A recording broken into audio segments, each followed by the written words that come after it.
Assalamualaikum warahmatullahi wabarakatuh. Kembali di channel Abang Ade Traveling. Dan sebelum kita lanjutkan, bagi rekan-rekan jangan lupa selalu subscribe channel ini agar bisa mengikuti video-video kami berikutnya.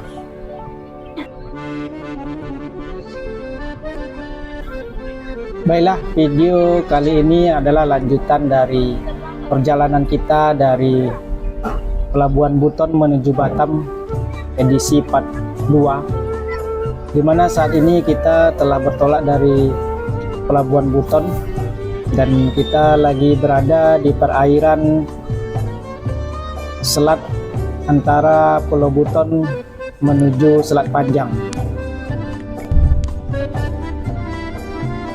Sedikit kita coba berbicara sejarah perairan Selat Panjang, di mana perairan Selat Panjang memiliki sejarah panjang yang terkait dengan perkembangan kota Selat Panjang, ibu kota Kabupaten Kepulauan Meranti, Provinsi Riau. Dahulu, Selat Panjang merupakan bandar kota pelabuhan yang ramai dan penting dalam Kesultanan Siak, terutama dalam kegiatan perdagangan.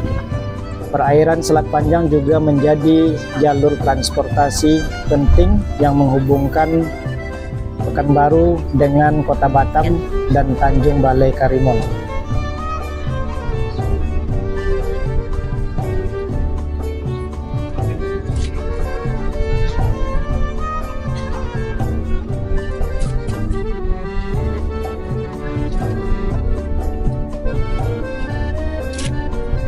Simak.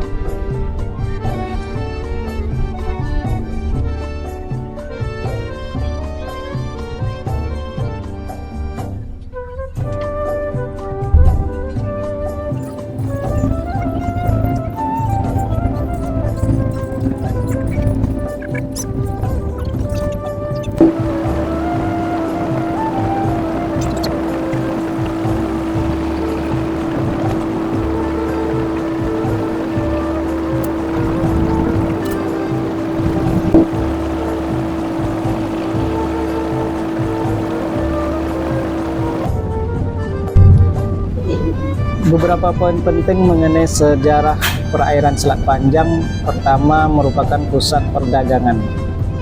Selat Panjang dengan perairan Selat Panjang sebagai jalur utama pernah menjadi salah satu bandar tersibuk di Kesultanan Siak, terutama karena aktivitas perdagangannya yang ramai. Kedua, memiliki heterogenitas masyarakat, di mana sejak dulu masyarakat Selat Panjang terdiri dari berbagai suku, termasuk Melayu dan Tionghoa, yang berinteraksi erat dalam kegiatan perdagangan dan budaya. Baik rekan-rekan, kita telah memasuki perairan Desa Tanjung Pranap.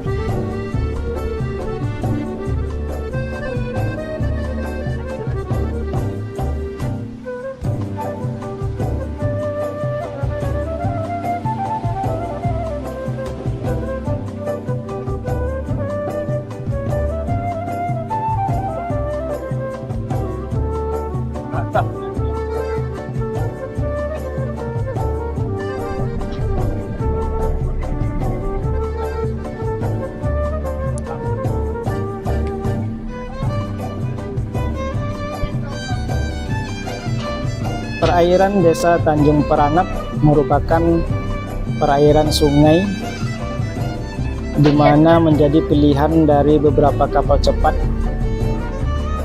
Perairan ini membelah antara Pulau Merbau dengan Pulau Tebing Tinggi.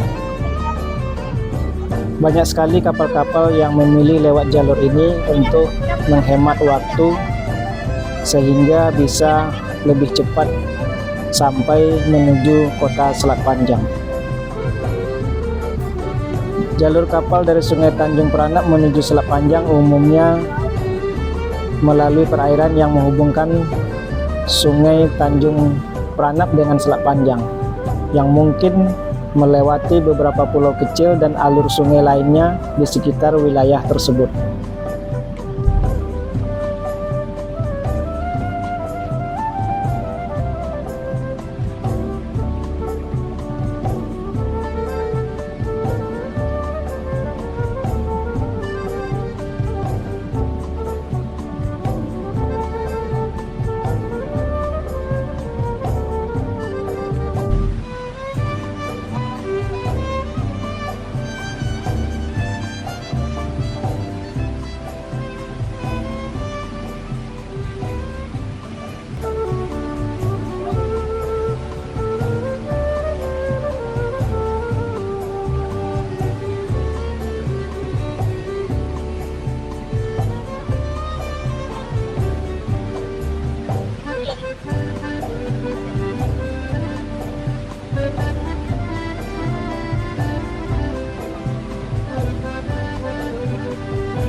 Selama melewati jalur sungai ini, biasanya kapal-kapal cepat seperti kapal feri Dumailand selalu memperhatikan kondisi-kondisi kapal yang ada di sekitaran perairan. Jika ada kapal-kapal yang lebih kecil, biasanya kapal feri Dumailand akan memperlambat kecepatan guna memperkecil dampak dari ombak-ombak yang dihasilkan oleh kapal feri. Seperti yang kita lihat saat ini, kapal feri Dumailand 8 memperlambat kecepatannya karena di depan kita ada sejenis kapal ataupun sampan yang lebih kecil, yaitu sampan nelayan yang ada di sekitaran perairan. Ini sudah menjadi ketentuan bagi seluruh kapal cepat, terutama kapal-kapal yang menghasilkan ombak yang berdampak besar terhadap perairan ataupun sampan lainnya. Rekan-rekan, kita lihat ada kapal cepat yang lebih cepat dari kita menuju kota Selat Panjang.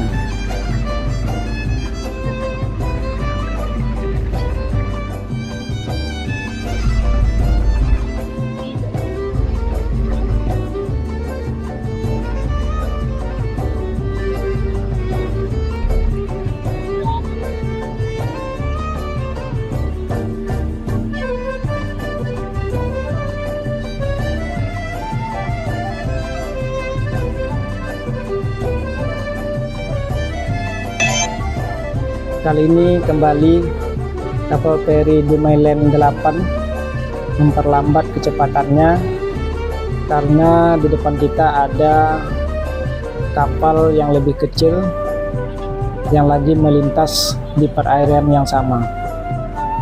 Tentunya ini menjadi sebuah tradisi saling menghargai di antara sesama kapal yang melewati perlintasan jalur ini.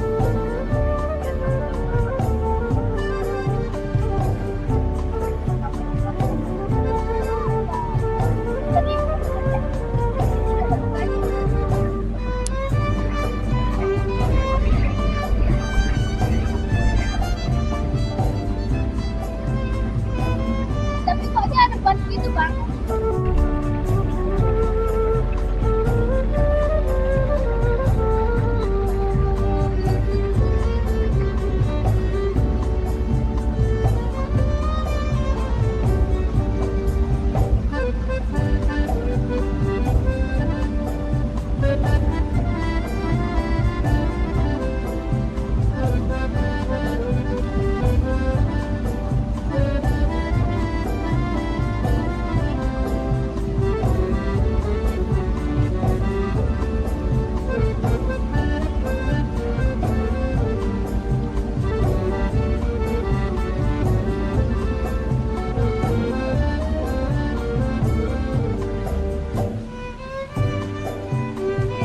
Karena sebentar lagi kapal akan sampai di Pelabuhan Selat Panjang.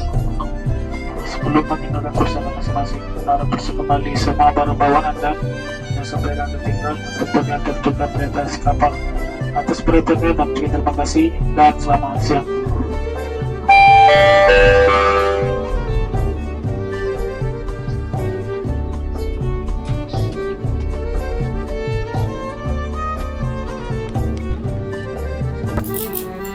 Rekan-rekan sekalian, baru saja kita mendengarkan informasi dari kapten kapal bahwasanya kita telah mendekati pelabuhan Tanjung Harapan, Kota Selat Panjang, Kepulauan Meranti, di mana kita telah melewati perjalanan dari Pelabuhan Tanjung Buton menuju Pelabuhan Tanjung Harapan Selat Panjang, menghabiskan waktu lebih kurang 1 jam lebih.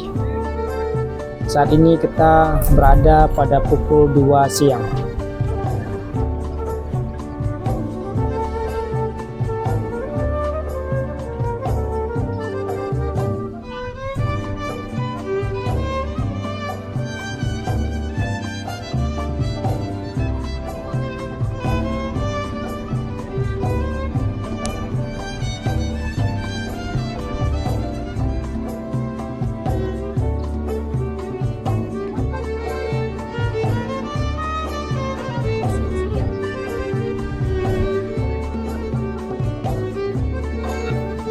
Bagi rekan-rekan yang suatu saat ingin berkunjung ke Kota Selat Panjang, Kota Selat Panjang merupakan ibu kota Kabupaten Kepulauan Meranti, di mana juga menawarkan berbagai tempat wisata menarik, mulai dari wisata alam hingga wisata kuliner.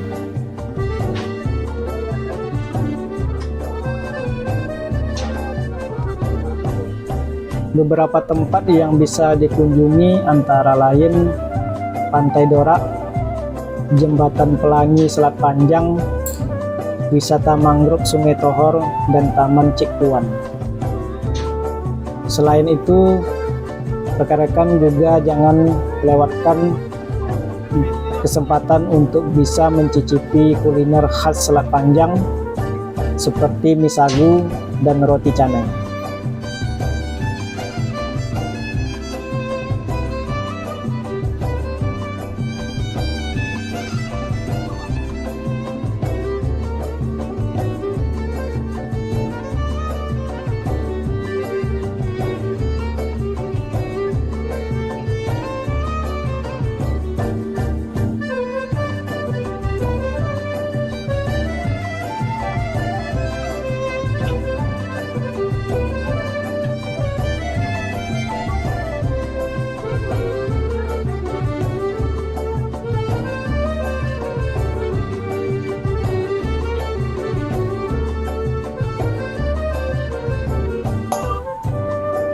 Selama kapal feri Dumailand 8 bersandar di Pelabuhan Selat Panjang, rekan-rekan juga akan menemui beberapa penjual dari Selat Panjang yang masuk ke dalam kapal feri dengan berjualan makan makanan siang seperti nasi goreng. Ada juga minuman-minuman segar yang dapat rekan-rekan nikmati.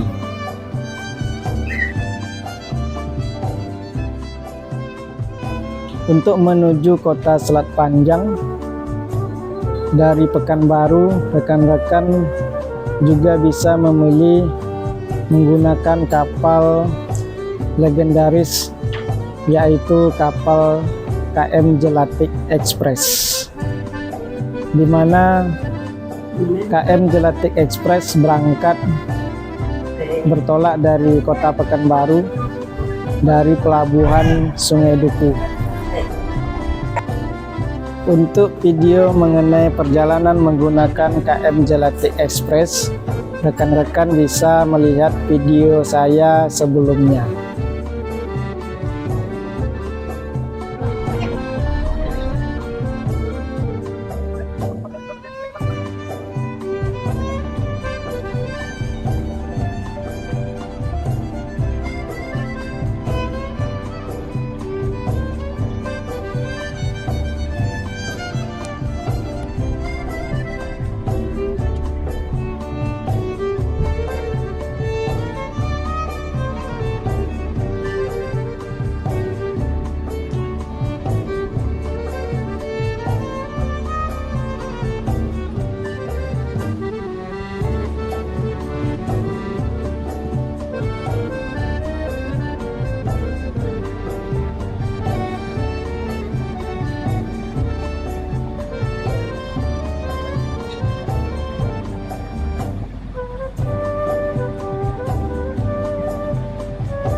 Rekan-rekan sekalian, baru saja kapal feri Dumailand 8 bertolak dari Pelabuhan Tanjung Harapan, Kota Selat Panjang.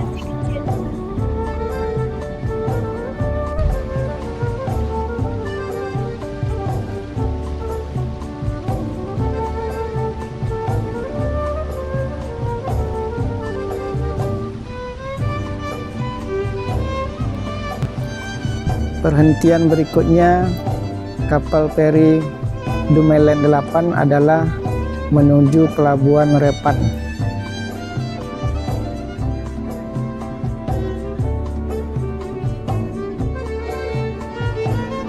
Dan di depan kita telah nampak pelabuhan Desa Repan yang masih menjadi salah satu desa yang ada di Kabupaten Kepulauan Meranti.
Tujuan berikutnya adalah menuju Pelabuhan Sungai Tohor. di mana pelabuhan Sungai Tohor tidak jauh dari pelabuhan Desa Repan.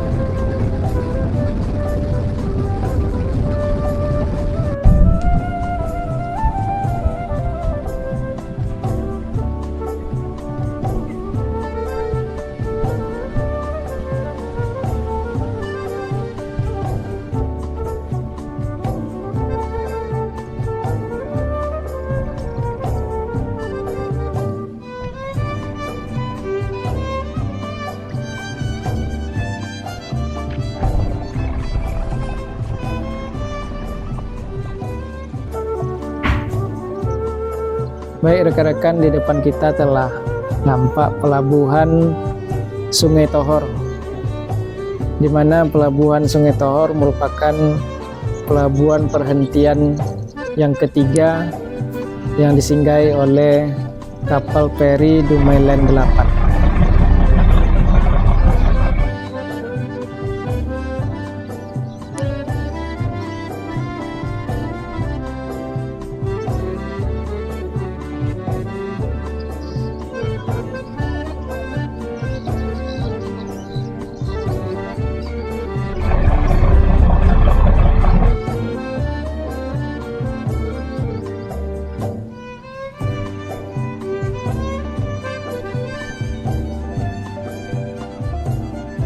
Bukan apa mas?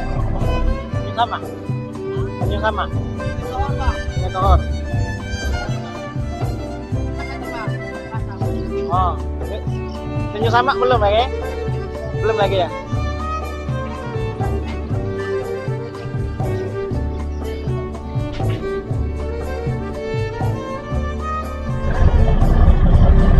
Untuk rute berikutnya, Dumai Line 8 akan menuju ke pelabuhan Tanjung Samak.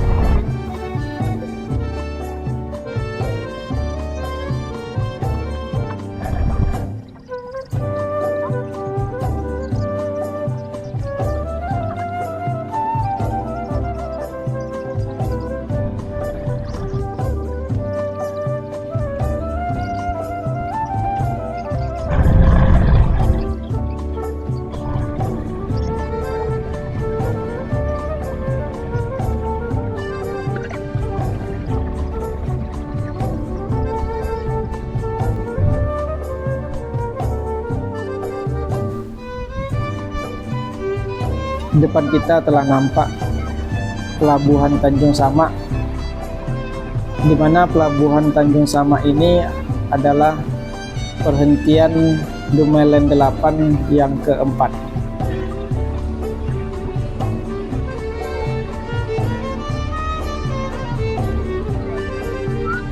Perlu rekan-rekan ketahui, Desa Tanjung Samak adalah sebuah desa yang terletak di Kecamatan Rangsang, Kabupaten Kepulauan Meranti, Provinsi Riau.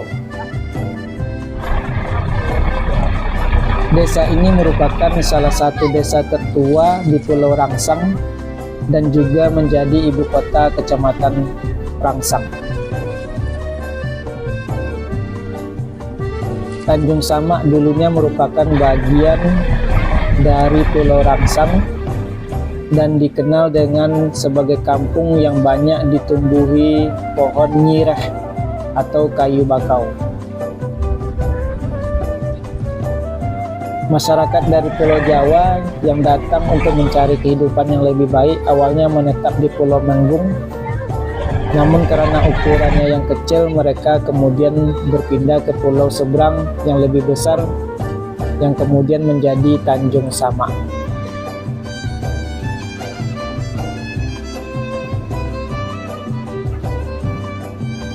Selain itu, wilayah Tanjung Samak ini memiliki potensi untuk pengembangan tanaman pangan, perkebunan, perikanan, dan pariwisata.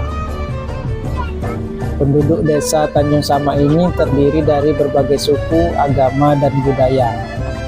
Meskipun mayoritas suku Jawa, tidak ada perbedaan adat istiadat yang signifikan dengan desa-desa lainnya yang ada di sekitarannya.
Baiklah rekan-rekan, akhirnya kita sampai di Pulau Tanjung Balai Karimun.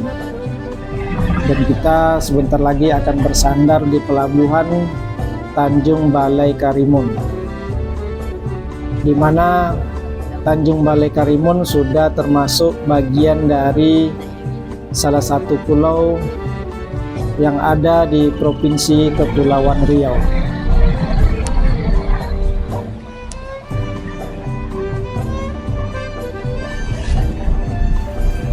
Waktu saat ini menunjukkan hampir pukul 5 sore, di mana bisa dikatakan lama perjalanan kita dari pelabuhan Tanjung Puton menuju pelabuhan Tanjung Balai Karimun telah menghabiskan waktu lebih kurang 4 jam.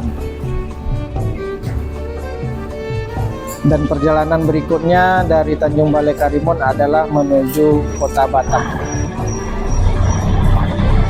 Untuk video perjalanan Tanjung Balai Karimun menuju Kota Batam, rekan-rekan nanti bisa melihat video saya berikutnya di perjalanan Buton menuju Batam, video part 3. Demikian dulu video kali ini. Wassalamualaikum warahmatullahi wabarakatuh.